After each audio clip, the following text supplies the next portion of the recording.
네, 코스피 지수 4일 연속 최고가 형진을 이어가고 있습니다. 외국인의 적극적인 러브콜도 들어오고 있는데요. 지금 시장에서 어떤 전략으로 대응하면 좋을지 알아보도록 하겠습니다. 전략적 투자 배윤정 마이트리 투자자문 대표와 함께합니다. 대표님 안녕하세요. 반갑습니다. 안녕하세요.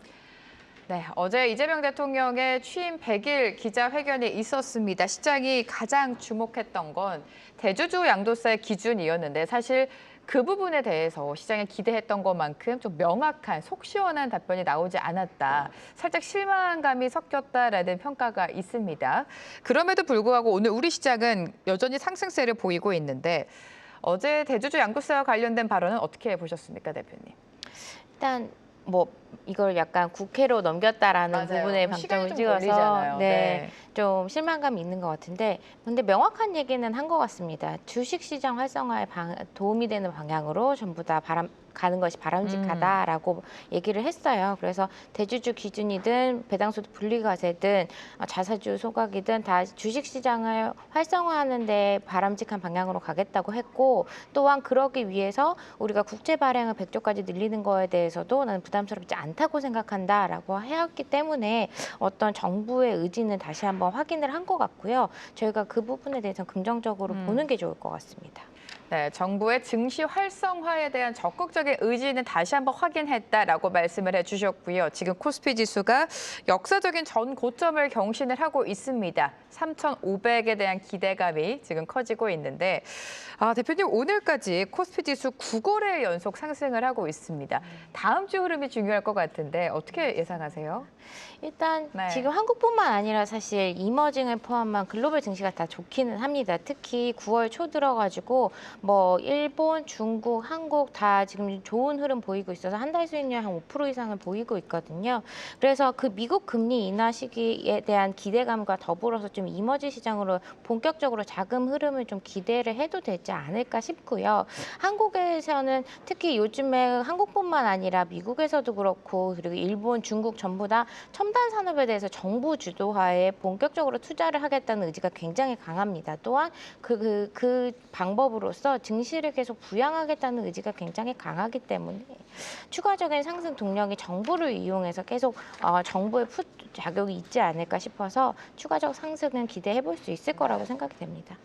네, 이렇게 9월 시장 상승과 함께 외국인의 적극적인 러브콜이 들어오고 있습니다. 오늘장만 보더라도 지금 9천억 원 가까이 좀 매수를 하고 있는 상황인데 9월장에 이렇게 외국인이 순매수로 돌아선 배경을 뭐라고 보십니까? 사실 8월장에는 그렇게 많이 사지 않았거든요. 맞습니다. 네. 그리고 8월 말 때 그래서 저희가 좀 예관하기로 9월장은 조금 슬로우할 것이다. 모멘텀이 좀 떨어져 가는 것 같다라고 했었었는데요. 이거 역시도 좀 미국에서도 트럼프가 계속 금리를 인하해라는 말을 계속 하고 있고 네. 한국에서도 9월 딱 10일 날 발표를 했습니다. 우리 첨단산업펀드, 국민성장펀드 100조에서 150조로 늘리겠다. 이건 굉장히 대폭 확대를 하는 선언을 하면서 좀 시장의 모멘텀을 또 추가적으로 견인을 한 것 같습니다.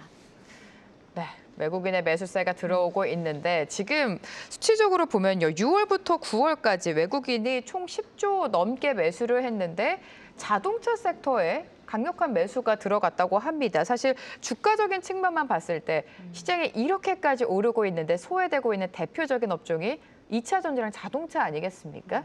자동차주에 대한 전략은 어떻게 보세요? 사실 자동차주는 좀 올해 초부터 좀 풍파가 많았습니다. 네. 관세를 시작으로 특히 한국의 현대차, 기아차 같은 경우는 관세를 그동안 안 받다가 관세의 15%든 20%든 영향을 받기 때문에 좀 영업이익에 있어서 불가피하다라고 좀 영향을 받을 것이다라고 봤는데요.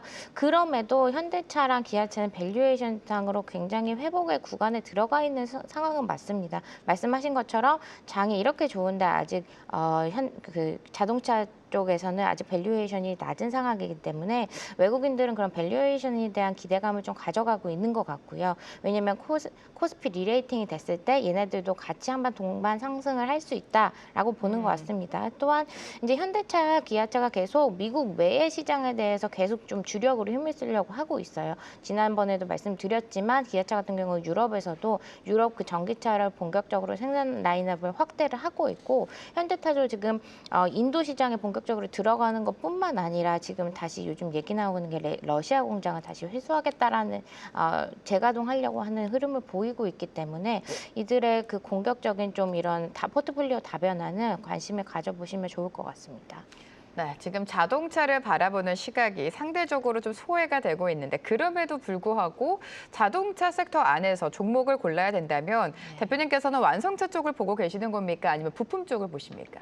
사실 단기 대응을 네. 저희가 하기에는 뭐 여러 가지 이슈들이 있을 때 모멘텀을 받을 수 있는 건 완성차가 더 훨씬 더 좋다고 생각을 하고요. 이 완성차의 이 낙수 효과로 해서 중장기 성장은 뭐 중소형주도 갈 수 있겠으나 일단은 완성차 위주로 좀 더 보시는 게 모멘텀이 더 실리는 게 빠를 것 같습니다. 또 하나는 좀 요즘에 관심을 가질 만한 게 저희가 AI 흐름에 있어서 로봇에 대해서 이제 점점 더 관심을 가졌습니다. 네. 특히 그래서 로봇의 이 대장주가 누가 될 것이냐가 아직 불명확했었는데 여기에 깃발을 현대차 그룹이 먼저 네. 꽂은 것 같아요. 그래서 현대차 그룹이 이번에 CES 2026에서도 자동차보다는 이 로봇 기술에 대해서의 향연을 좀 펼칠 예정이라고 하겠다 보니까 아마 이 로봇에서의 밸류체인을 현대차 그룹과 누가 가져갈 것이냐라는 흐름을 좀 보시면 좋을 것 같고요. 어제도 자동차 부품 중에서도 이렇게 로봇 신사업에 투자하겠다라고 한 곳들이 좀 주가 반응이 좋았습니다. 그래서 그쪽으로 좀 관심을 가져보시는 게 좀 새로운 호재가 될 것 네. 같아요. 부품주보다는 완성차 쪽을 봐야 된다. 사실 완성차 안에서도 지금 먹거리라고 표현할 수 있는 거는 로봇이 될 것 같습니다. 현대차 그룹이 또 다음 주에 인베스터 데이를 개최를 하죠. 이 안에서 로봇과 관련된 이야기 어떤 게 나올지도 지켜보셔야 될 것 같습니다. 자, 오늘 시장을 주도하고 있는 건 당연히 반도체가 되겠죠. 외국인의 적극적인 매수가 사실 반도체, 특히나 삼성전자의 하이닉스 투톱에 쏠렸었는데 하이닉스 어제 역사적인 신고가를 경신을 했고 오늘은 또 마침 HBM4 세계 최초 개발 소식까지 전해지면서 지금 주가가 얼마인가요? 7% 넘게 오르면서 32만 8,700원 단까지 올랐습니다. 앞으로 계속 오를 거라고 보십니까? 저희가 왜 지난번에 제가 뵀을 때가 네. 8월 딱 말이었던 것 같아요. 네네. 하반기에 반도체 좋다고 했는데 아직 흐름이 나오지 않는다, 주가 반응이 없다라고 했었었는데 지금 한 달 만에 딱 분위기가 맞아요. 바뀌었습니다. 여기에서 가장 좀 주목할 만한 거는 말씀하신 것처럼 SK 하이닉스랑 삼성전자인데요. SK 하이닉스 결론적으로 더 갈 수 있느냐 이거는 이렇게 생각해 보면 좋을 것 같습니다. 일단 지금 코스피가 저희가 지금 아직 3,300선을 하고 있지만 결국 궁극적으로 계속 저희는 코스피 5,000 시대를 얘기하고 있고 5,000의 상징적인 숫자라고 하면 결국에는 코스피 시장이 리레이팅 되는 것을 계속 기대를 하고 있습니다. 그랬을 때 SK 하이닉스가 지금 적정한 수준의 평가를 받고 있느냐 어떻게 보면 계속 저평가됐다고 볼 수 있거든요. 지금 마이크론의 주요한 경쟁 상대로 본다고 한다면 마이크론의 PER이 지금 27배 수준입니다. 이게 뭐 과거의 주가라고 해서 포워드를 PER을 보면은 11배에서 12배 정도인데요. 지금 SK 하이닉스의 PER이 한 오늘자로 한 8배 정도 됩니다. 그렇다고 한다면 지금 현재 수준의 이 주가는 아직 밸류에이션상 매력이 있다고 볼 수가 있어서 코스피 리레이팅 시점을 보면 SK 하이닉스 계속 더 갈 수 있다고 보여지고요. 반면 한 가지 좀 우려가 되는 거는 결국엔 우리가 주목하는 건 엔비디아인데요. 네. 엔비디아에서 에서부터는 공급망을 좀 다변화하겠다고 했어서 결국에 삼성전자에도 HBM4를 가지고 그 납품을 할 것이냐 그러면 결국에 기존의 파일을 좀 삼성전자와 SK 입장에서는 나눠야 하는 것이냐라는 질문을 가게 되는데 그래서 오늘자 보면 SK 하이닉스와 삼성전자 둘 다 좀 좋게 네네. 반응을 보이고 있잖아요. 그래서 반도체는 유효하다 그리고 탑2도 유효할 것이다. 삼성전자에도 좀 더 관심을 가져보시면 좋을 것 같다라고 생각됩니다. 하이닉스에 더불어서 삼성전자까지 모멘텀이 충분하다라고 판단을 해주셨는데 오늘뿐만이 아니라 최근에 반도체 소부장도 흐름이 굉장히 좋습니다. 지금 중국에서도 자체 측 개발에 속도를 내고 있죠. 소부장에게 좀 기회가 될 것이다라는 평가가 많은데 소부장단의 상승 여력은 어디까지 보세요? 사실 소부장은 좀 선별해서 보셔야 되기는 합니다. 실질적으로 우리가 자체치 패키징을 할 때 들어가는 부분인 건지 그래서 저는 좀 이런 쪽으로 관심을 가졌으면 좋겠습니다. 저희가 왜 반도체 얘기할 때도 저희가 삼성전자 짚어드릴 때도 지금 HBM4도 관심이 있기는 하지만 결국엔 자체칩을 계속 더 만들려고 하는 거는 궁극적인 방향성이다. 라고 했을 때 그럼 파운드리가 좋을 것이고 파운드리의 밸류 체인도 긍정적으로 볼 수 있을 것 같고요. 또 하나는 그런 자체 칩을 왜 개발하느냐라고 생각했을 때 어디다 쓸 것이냐? 이게 결국에 가장 빠른 가시적인 성과는 온 디바이스에서 낼 수가 있거든요. 온 디바이스는 어떻게 여기서 가장 중요한 건 이제 우리가 이거를 직접 사용하는 거기 때문에 발열에 대한 부분이 굉장히 중요할 것입니다. 그러면 칩을 자체적으로 개발을 한다고 하면 그 다음부터는 이 칩이 최대한 저전력으로 그리고 또 발열을 잡으면서 갈 수 있게 하는 첨단 패키징 이런 쪽들이 가장 중요할 거라고 보여져서요. 소부장에 있어서도 이 첨단 패키징의 역량을 가지고 있는 애들 이 위주로 선별해서 보시면 좋을 것 같습니다. 네, 첨단 패키징을 가지고 있는 소부장 안에서 좀 선별적인 투자 접근이 필요하다라고 말씀을 해주셨습니다. 자, 오늘 이렇게 반도체가 튀어주고 있고요. K푸드와 관련해서 캐대언 관련주로 요즘 묶이고 있는 농심, 오뚜기 관련주들 오늘 시세를 내주고 있습니다. 캐대언의 열풍이 우리가 상상하는 거 좀 이상인 것 같은데 자연스럽게 엔터 쪽, 미디어 쪽도 봐야 될 것 같아요. 어떻습니까?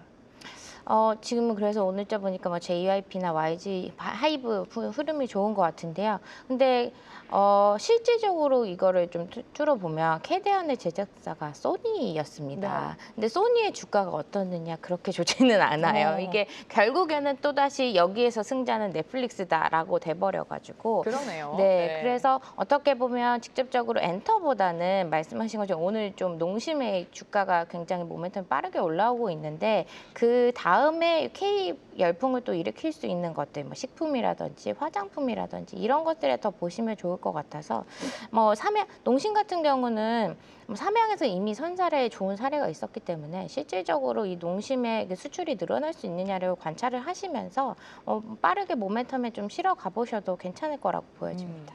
지금 농심이 캐대언과 협업한 이 신라면 판매 속도가 어마어마하다고 합니다. 불닭볶음면을 뛰어넘을 수 있을지 농심과 삼양식품 그리고 오뚜기까지 나란히 시세를 내주고 있는데요. 식품과 그리고 화장품 주단을 눈여겨보자라는 말씀까지 덧붙여 주셨습니다. 자, 사실 지난번에 출연해 주셨을 때 대표님께서는 분산 투자, 포트폴리오 다각화가 필요하다라고 언급을 해주시지 않았습니까? 이 전략이 여전히 유효하다고 보십니까? 네. 지금 앞서 말씀드린 것처럼 글로벌 증시 흐름이 너무 좋습니다. 그런데 한 가지 조금 그래도 염두에 두셔야 할 거는 이 분위기의 패턴이 변화되는 것이 굉장히 빠릅니다. 말씀드린 것처럼 8월 말은 좀 슬로우해질 것 같은 염려와 이 둔화 우려가 있었는데요. 또 사실 또 이게 다 금리 인하를 기점으로 좀 좋은 흐름으로 바뀌고 있는데 여기서 지금 자금이 그럼 어떻게 움직이냐 좀 봤을 때 굉장히 특정 종목에 많은 자금이 빠르게 쏠리면서 가고 있습니다. 그러다 보니까 또 자금이 또 빠르게 나오는 때에는 개별 종목의 이 리턴들이 굉장히 영향을 많이 받을 수 있습니다. 쉽게 말해서 빨리 오르고 그다음에 또 다른 종목으로 넘어가면 또 빠르게 나올 수 있기 때문에 이 분위기를 염려하시면서 난 이 분위기에 탈보겠다라고 하신다면 단기적인 매매 흐름이 좋을 것 같고요. 그게 아니다라고 하시면은 포트폴리오에 좀 다변화를 가져야 한다고 말씀을 계속 드리고 있는 게 금리 인하가 이제 굉장히 가시화가 되고 있고 확률이 높다고 하니까 그럴 때는 궁극적으로 채권의 가격은 당연히 영향을 받습니다. 우리가 미국 국채에 대한 우려감 때문에 금리가 좀 빠르게 안 내려올 것이냐라는 걱정을 했지만 결국엔 보시면 오늘 10년물, 40년물 다 4% 이하로도 찍은 적이 있고 지금 4.6%대 30년물까지 내려왔습니다. 궁극적으로 금리 인하는 채권 가격에 영향을 줄 수밖에 없기 때문에 어떻게 보면 조금 더 확실한 투자가 아닐까 싶어서 미국 채권 그리고 저희 원자재, 금 중심으로 포트폴리오를 다변화하시는 게 안정적인 흐름을 가져가실 수 있다고 봅니다. 네, 물론 주식시장도 좋지만 채권과 원자재 특히나 최근에 금 상승이 뚜렷합니다. 이쪽도 계속해서 보자. 포트폴리오 다변화 전략은 유효하다라고 언급을 해주셨습니다. 오늘 배윤정 마이트리 투자자문 대표와 시장 전략 세워봤습니다. 고맙습니다, 대표님. 계속해서 다양한 경제 이슈를 알고 싶다면 구독과 좋아요, 알림 설정 부탁드립니다. AI 캐스터 권미정이었습니다.